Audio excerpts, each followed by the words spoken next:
আসসালামু আলাইকুম। ময়মনসিংহ শহর থেকে ৩০ থেকে ৪০ কিলোমিটার দূরে অবস্থিত মধুপুর গড়। এই মধুপুর গড়ের ৮ থেকে ১০ কিলোমিটার এলাকা ময়মনসিংহের ফুলবাড়ী উপজেলার সাথে সংযুক্ত। তো এই ফুলবাড়ী উপজেলার কাছেই রয়েছে একটি রাবার বাগান, যেটি মধুপুর গড়ের অন্যতম আকর্ষণীয় স্থান। এই মধুপুর গড় প্রাকৃতিক সৌন্দর্যে ভরপুর, যেখানে রয়েছে ১৭৬ প্রজাতির গাছ এবং ১৯০ প্রজাতির পশু প্রাণী। এখানে যে রাবার বাগানটা আছে, এই রাবার বাগান থেকে মাত্র ৭ থেকে ৮ কিলোমিটার দূরেই রয়েছে একটি বানরের অফিস। অর্থাৎ এখানে অনেক বানর দেখতে পাবেন। এই বানরগুলো দেখতে প্রতিদিন হাজার হাজার মানুষ এখানে ঘুরতে আসে এবং বানরগুলাও মানুষদেরকে অনেক আনন্দ দেয়। আমরা সেই রাবার বাগান এবং বানরের দল দেখতে যাব। তো যাওয়ার আগে আমরা দেখতে পাচ্ছি এখানে অনেক রকম শত শত বিঘা জমি আনারসের চাষ। তাই গাড়ি থেকে নেমে আনারস খেতে দেখতে গেলাম। এলাকার আনারস, বিশেষ করে জলডঙ্গি, অনেক মিষ্টি, যা দেশ সেরা। এখানে গিয়ে আনারস চাষ পদ্ধতি ও ব্যবসা সম্পর্কে আমাদের একটু ধারণা হলো। আমি এখন একজন আনারস চাষির সাথে কথা বলবো। ও এগুলো চারা না? ও আচ্ছা, তার মানে এই যে এগুলো হলো চারা। হ্যাঁ, এগুলো কেমনে বানায় এগুলো, এই চারাগুলা? এটা ছাড়া এইভাবে খালি ভাঙবো। ও আচ্ছা আচ্ছা, এক জায়গায় অনেকগুলো থাকে, তো এগুলো সিঙ্গেল ভাবে লাগাই দেয়, তাই না? তারপরে এগুলো থেকে আনারস হয়। বুঝতে পারছি। এই চারার বয়স কত? 6 মাস। মানে 6 মাস হওয়ার পরে 6 মাস পরে এগুলো লাগাইতে হয়। আচ্ছা, 6 মাস আগে এখানে চারা হবে, এখান থেকে অনেকে কিনে নিয়ে যায়, তাই না? সার দেওয়া লাগে? হ্যাঁ, কী কী সার দেওয়া লাগে? সবগুলাই মানে ধান চাষ করে যা লাগে সব দেওয়া লাগে? ও মানে আচ্ছা আচ্ছা আচ্ছা। আনারস হতে কতদিন সময় লাগে? 1 বছর। 1 বছর সময় লাগে। 1 বছর? আচ্ছা আচ্ছা। আনারস প্রতি খরচ কেমন হয়? 7 টাকা। 60 টাকা 8 টাকা এরকম। মানে আপনারা আনারস বিক্রি করেন হলো গিয়ে 15-20 টাকার মতো করে, আর যারা কিনে নেয় তারা আর বিক্রি করে 50 টাকা 60 টাকা 100 টাকা করে বিক্রি করে। যারা চাষ করে এতে লাভ কম হয়। লুঙ্গি, ক্যালেন্ডার, শ্রীমঙ্গল। আচ্ছা আচ্ছা। জলডঙ্গি, ক্যালেন্ডার, শ্রীমঙ্গল এগুলো আনারসের জাত।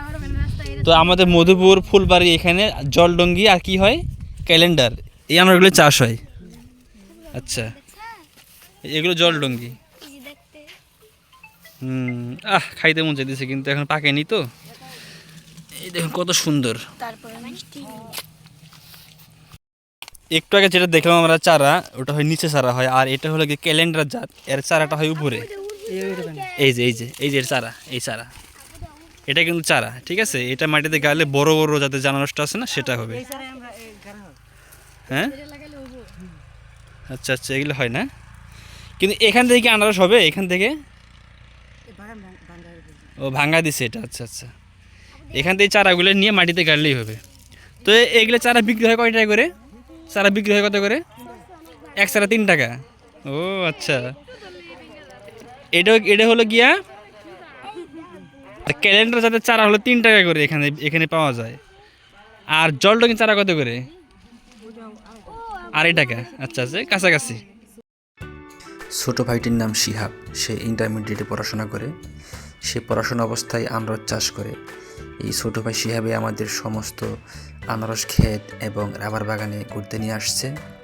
তো এখন দেখতে পাচ্ছি আমরা এখানে রাবার বাগান, তার নিচে কিন্তু দেখতে পাচ্ছি আনারসের চাষ। এটা ক্যালেন্ডার জাতের আনারস। এই আনারসটি অনেক বড় হয়।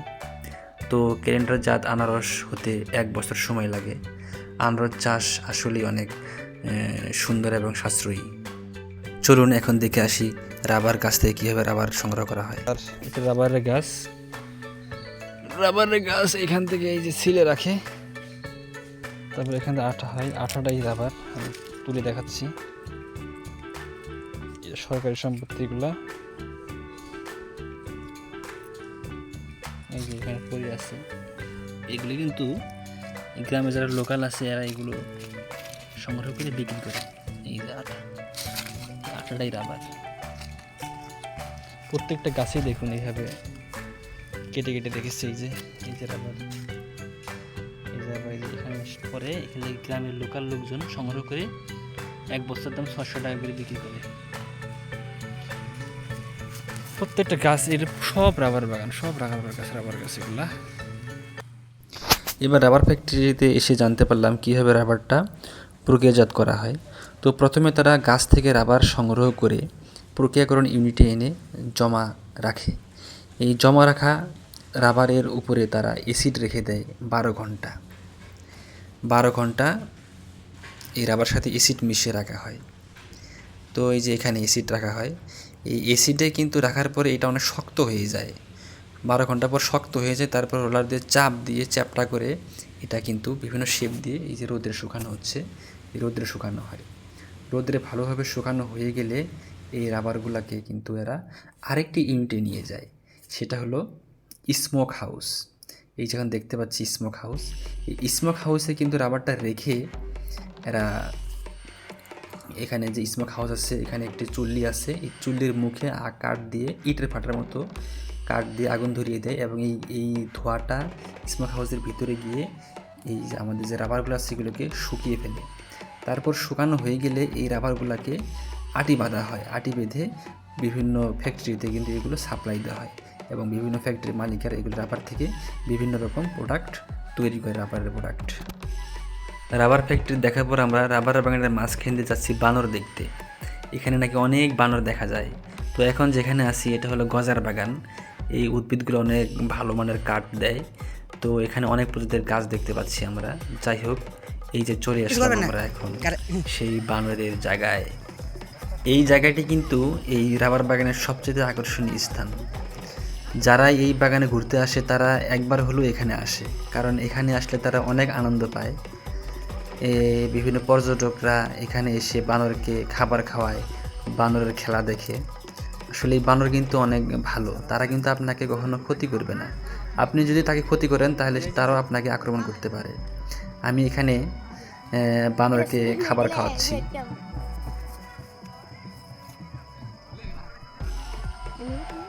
বানরও কিন্তু মানুষের মতো প্রাইমেট বর্গের অন্তর্ভুক্ত একটি প্রাণী। তো আমি এখানে বানরের সাথে অনেক মজা করলাম, আনন্দ করলাম, অনেক আনন্দিত হয়েছি। তো আজকে সন্ধ্যা হয়ে গিয়েছে, তাই আমরা এখান থেকে বাসার দিকে রওনা দিলাম। বাসায় এসেই আমরা কিন্তু বাণিজ্য মেলায় ঘুরে বেড়ালাম। সারাদিন বাণিজ্য মেলায় ঘুরে ক্লান্ত হয়ে সন্ধ্যার দিকে আমি চলে যাচ্ছি আমার বাসায়। অনেক আনন্দিত হয়েছি, অনেক ভালো একটি সুন্দর একটি জায়গা। প্রিয় দর্শকবৃন্দ, এই ছিল আজকে ভ্রমণ। ভালো থাকেন, সুস্থ থাকেন, আল্লাহ হাফেজ।